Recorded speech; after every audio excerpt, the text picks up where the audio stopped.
Kayak apa sih wajahmu ya Allah? Wajar nggak kalau Nabi Musa penasaran?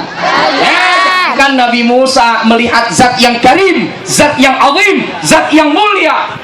Kita nih, ya bang ya, kalau ada SMS nyasar bang, tulisannya bawahnya, misalnya siapa ya? Namanya siapa perempuan di sini yang enak? Tukiem. Udah nggak ngaku nama Tukiem. Siti. Yeah. Misalnya ada SMS masuk, Siti. Pasti ini salah SMS nih. Apa yang terjadi? Cie, iseng-iseng saling SMS-an, terus aku boleh telepon gak?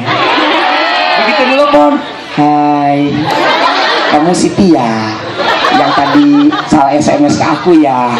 Iya mas, kok nelfon aku sih? Iya Siti, suara kamu tuh bagus banget ya. Boleh nggak kita ketemuan di Taman Taichung? Di sana banyak tai loh. Ya kan? Pasti lu penasaran, lu kepengen tahu siapa orang di balik telepon itu.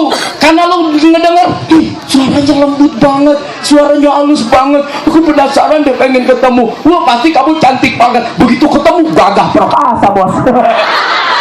Dengan manusia yang banyak kekurangan, kita manusia banyak kekurangan kan? Kadangkala masih penasaran di balik suara telepon itu, apalagi Allah Subhanahu wa Ta'ala, zat yang mulia, tidak punya kekurangan, tidak punya kelemahan. Wajar kalau Nabi Musa penasaran, pengen lihat kayak apa wajah mukanya Allah itu.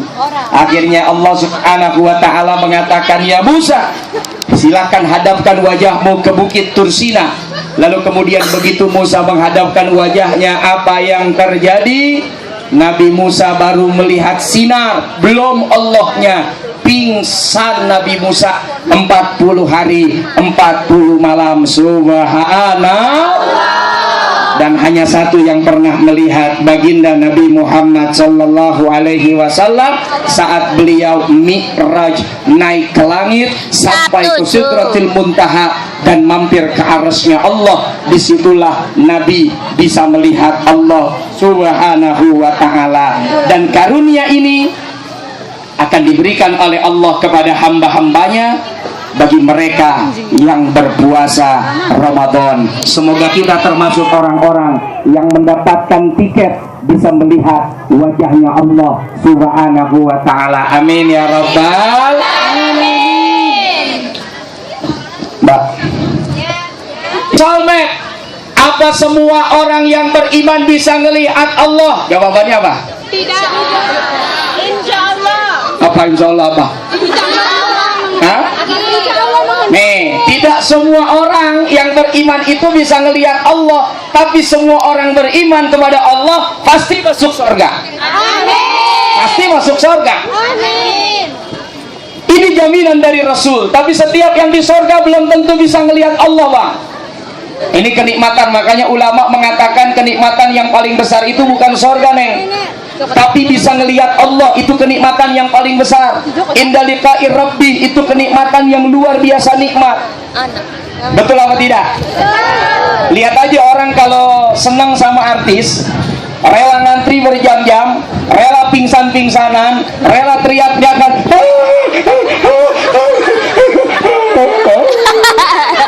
padahal tuh artis nggak kenal juga sama dia, tapi rela bayar sekian juta. Itu kalau konser di Jakarta luar biasa, artis dari luar negeri banyak yang datang, banyak yang berani bayar, cuman ingin melihat wajah sang artis. Padahal si artisnya belum tentu kenal. Yang menjadi penggemar bisa pingsan bangun saudara ngeliatin wajah si artis. Apalagi Allah, masa nggak ada yang rindu, masa nggak ada yang kepengen ngelihat wajahnya, betul nggak? Yang ini nggak semuanya orang bisa ngelihat, termasuk orang beriman juga belum tentu bisa ngelihat. Masuk surga mah pasti. Misalnya nih, tukang mabok masuk surga nggak? Di galeri juga ada. Masuk. Wah, yang mabok seneng ngasih. Surga jauh, surga. Masuk selama ada la ilaha illallah Muhammadur Rasulullah. Tukang judi surga nggak? Tenang aja yang sering main gaple.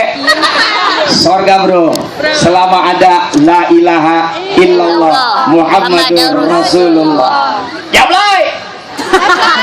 Jarang dibelai. Orga pak. Suka. Hah? Yang jual rempah-rempah kali merem dapat upah. Sorga pak. Sorga tenang belai.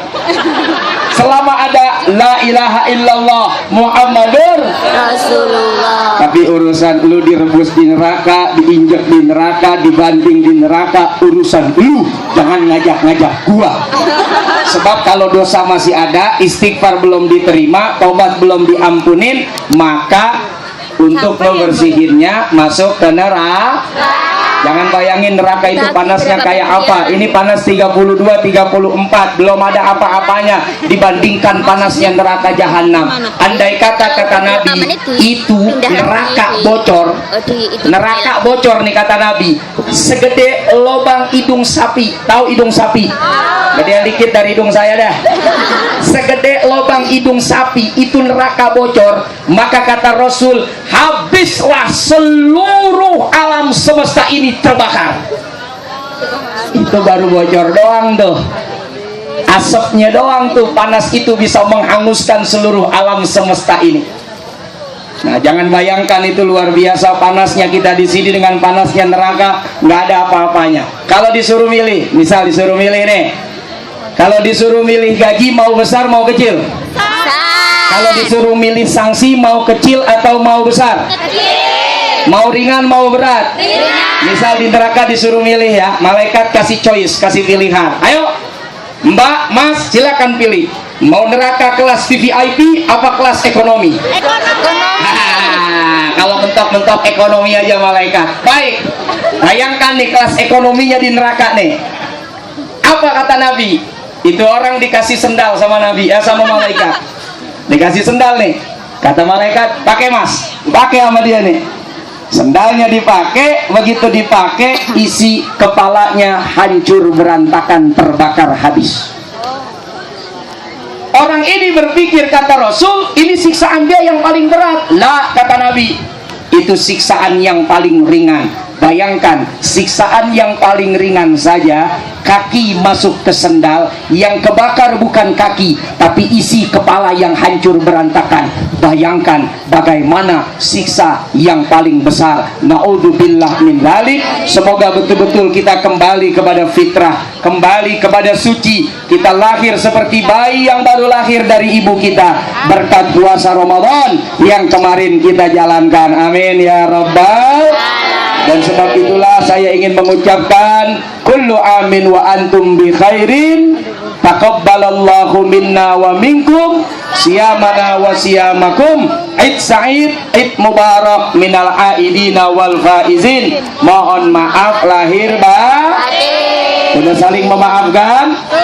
Insya Allah urusan sama Allah selesai dengan puasa, urusan sesama manusia selesai dengan kita saling memaafkan. Baik, itu yang pertama. Yang kedua, gajinya berapa sih di sini? 16.000. Kenapa pada betah di Taiwan? Ada yang di Hong Kong. Saya mau tanya ukuran gaji.